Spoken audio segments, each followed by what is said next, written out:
Aku ni lagi nak bantu kau. Ni bukannya janda berhias. Kau beli apa kau nak beli motor? Kau nak main motor? Kau sabar sekejap. Kau tak payah beli. Kau ebo nak pergi beli motor second tahun 90 lebih punya motor. Kau nanti kau pernah repair. Kau kalau tak mahir, kau tak pandai pilih motor, tak pandai tengok motor, kau memang kena kencing je. Yang nak jual memang cakap motor dia semua okey je. Padahal modal dah beli 18,000, 20,000. Dah lah motor second. Beli main tak puas, lagi banyak repair daripada main. Habis tu aku nak beli motor apa ni? Kau sabar sekejap. Sikit lagi sebulan, 2 bulan Malaysia ni akan ada motor off-road baru akan masuk Malaysia.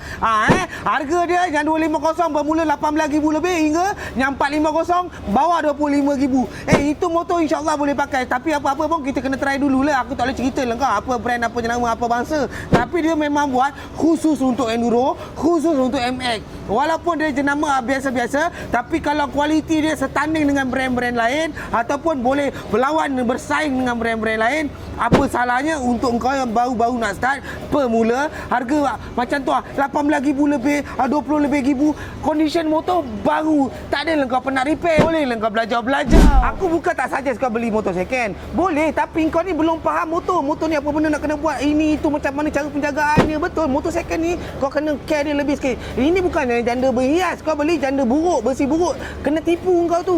Kau kena ingat orang biasa nak jual madang baik, madang dah buat itu ini. Allahu Akbar. Ini kalau muka-muka baru nak start beli motor second memang kena kencing, insya-Allah. Aku ni bukan nak patahkan semangat kau. Aku ni lagi nak bantu kau supaya kau tidak ditipu. Bila kau ditipu, kau akan berhenti main. Sebab apa? Kau tengah duit dah keluar, lepas tu banyak repair, main tak pandai-pandai, tak sempat nak belajar. Alamak, baik aku tukar sukan lah sebab duit keluar macam main tapi enjoy tak dapat. So komuniti aku tak berkembang bila kau ni stop main. So sekarang ni kita nak kau pergi tuju ke jalan yang benar, jalan yang betul. Engkau boleh rasa minimum keluar duit tapi keseronokan yang maksimum. Itu baru betul. Aku bukan nak condemn orang, tapi itulah realiti market kita dalam Malaysia.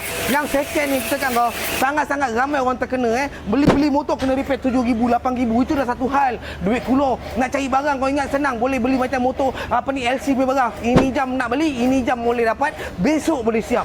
Tidak, brother. Ini barang semua kena order.